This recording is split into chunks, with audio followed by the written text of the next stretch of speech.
la déconstruction voulue par Macron lors de son élection, c'est une accélération. Le passage Blanquer-Papandiaï, ce n'est pas simplement un détail, c'est un seuil qualitatif dans la dialectique de la crise pour éviter le retour des classes comme composante d'une lutte de classe radicale.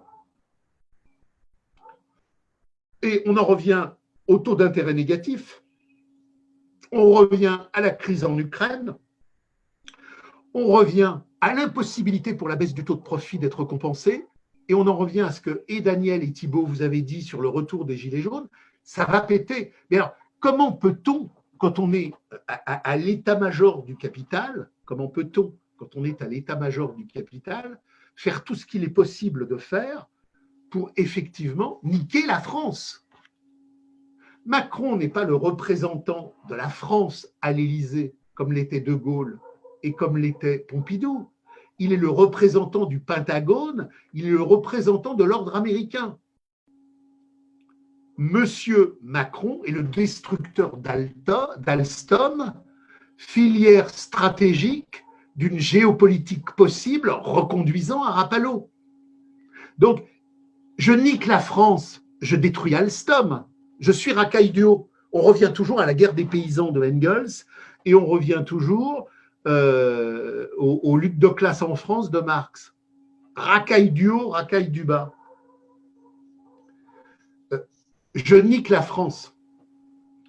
Quand je suis un menteur pentagonique à l'Élysée, je ne le dis pas comme ça.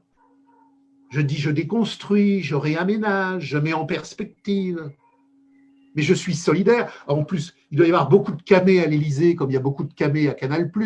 Tous ces gens-là ne sont pas, entre guillemets, en relation historique et érotique au devenir du monde.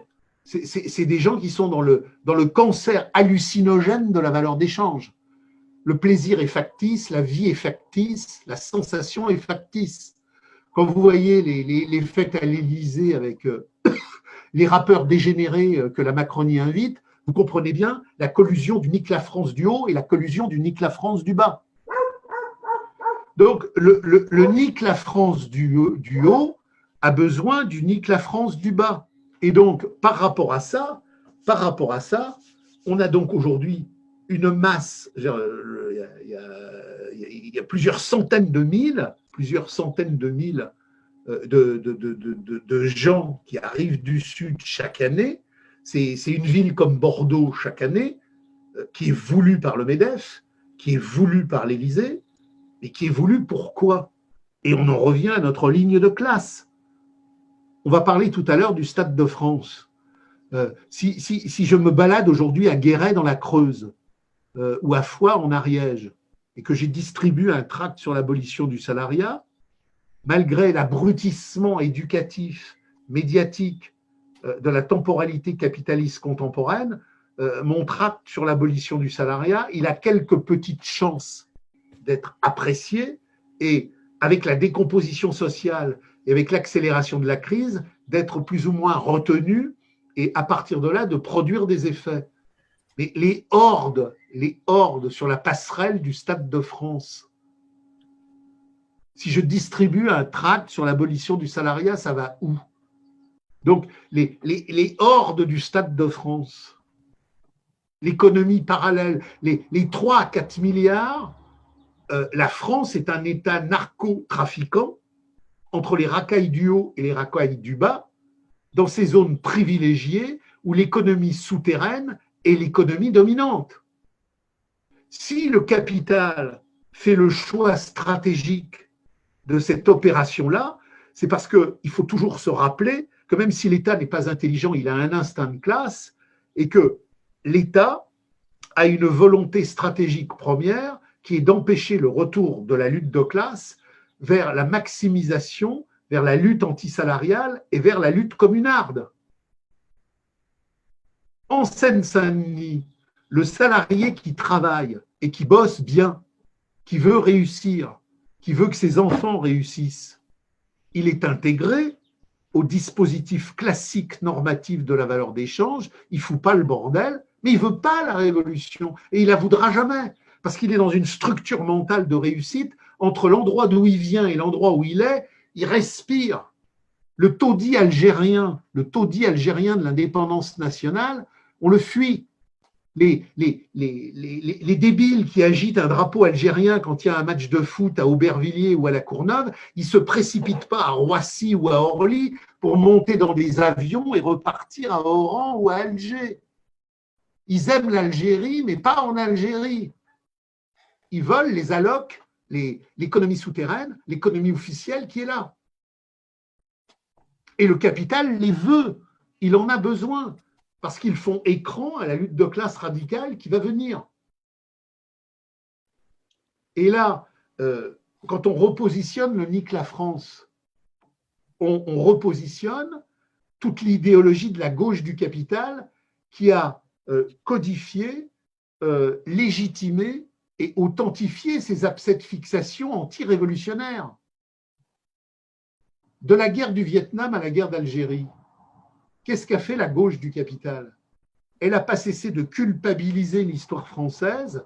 C'est-à-dire que le moment le plus tragique pour les populations d'Afrique,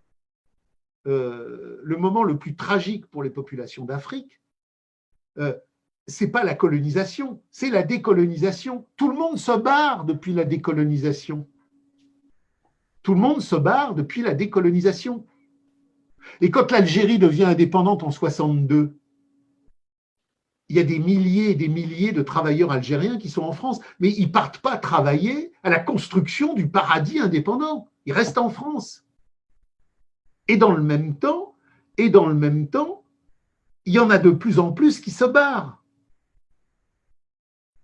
J'ai une correspondante qui m'a envoyé le tweet de Taha Bouaf, le mec de la NUPS, qui était d'origine algérienne et qui dit « Oh, c'est merveilleux, mon grand-père, en 1955, a pris les armes contre la France, c'était un grand révolutionnaire algérien. » Mais notre camarade Bouaf, il n'est pas en train de construire la grande société algérienne indépendante, merveilleuse et épanouie. Il est en France. Donc il dit grand-père, et grand-père est un grand héros, il s'est insurgé contre la France, mais lui, il ne va pas là-bas remonter ses manches et construire le paradis algérien. Et c'est là, alors on revient à Marx, on revient au Grundrisse, on revient au mode de production oriental, la différence entre l'Afrique et l'Asie. La différence entre l'Afrique et l'Asie.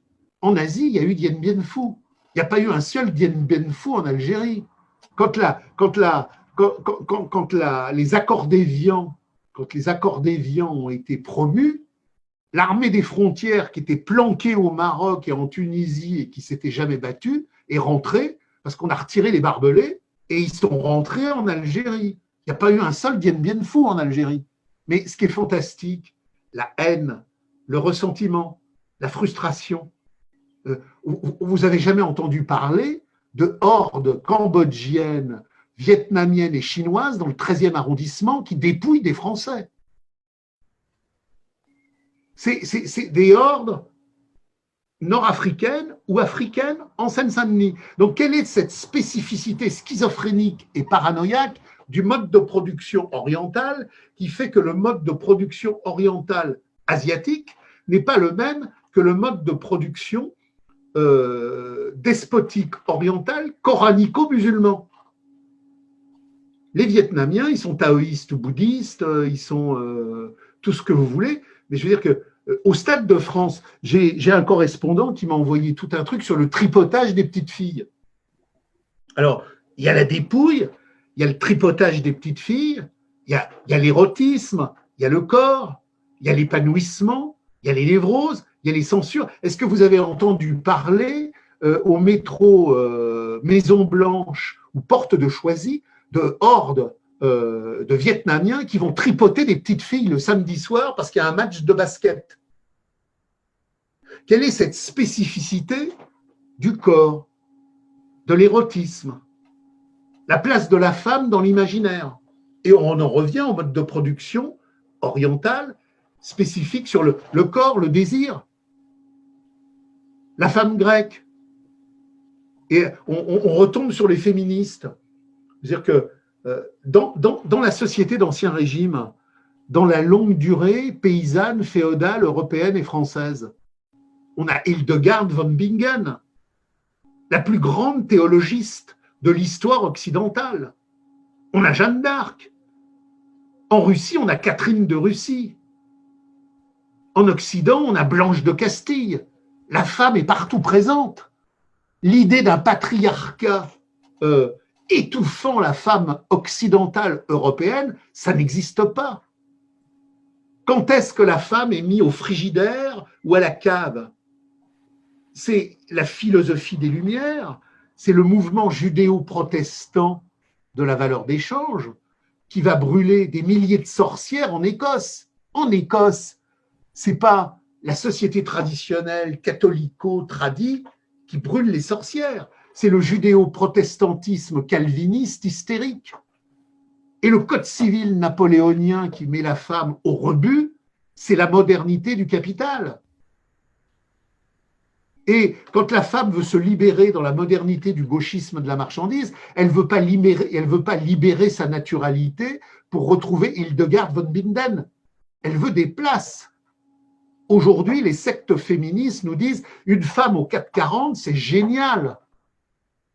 Le féminisme de la marchandise qui découle du gauchisme de la marchandise de 68, c'est on veut la marchandise pour les femmes. On veut que les femmes aient le droit de rayonner sur la planète marchande en ayant droit et libre accès à tous les pouvoirs. Et c'est pareil pour l'immigrationnisme. Tout ça est contre-révolutionnaire. Il n'y a pas de lutte subversive pour détruire l'État et pour détruire l'argent. Tous ces gens-là, c'est la lutte des places pour obtenir un statut positif. Donc on met le prolétariat de côté, parce que le prolétariat est dangereux, c'est tout le plan Terra Nova du PS, qui est aujourd'hui réalisé par l'accord stratégique Macron-Mélenchon. Le prolétariat doit disparaître. Le prolétariat doit disparaître. Le prolétariat, il a voté massivement Le Pen, ou il s'est abstenu. Il doit disparaître de l'espace. Et le grand remplacement doit s'accélérer pour que, année après année, ce prolétariat soit démographiquement un rebut historique. Il faut que la France se couvre d'une planète immigrée, salariat classique soumis, Lupen prolétariat racaille sans danger. La classe capitaliste adore la délinquance. C'est l'union sacrée des appropriateurs. C'est l'union sacrée des appropriateurs. Entre Darmanin, Macron, Mélenchon et les racailles des cités, il y a une collusion érotique, thanatique. C'est la valeur d'échange de l'appropriation. Le communisme radical, abolition de l'État, abolition de la valeur, abolition de l'argent, c'est ça l'ennemi. Il y a aujourd'hui une union sacrée des appropriateurs. Ça renvoie au bouquin « L'être contre l'avoir ». Il y a une transcendance radicale qui rejoint la lutte de classe. Il y a le parti de l'avoir et il y a le mouvement de l'être. Aujourd'hui, le prolétariat doit être sorti de son histoire. Avant que l'immigration soit l'histoire d'une population qui arrive, c'est d'abord l'histoire d'une population ici qui doit sortir de son histoire.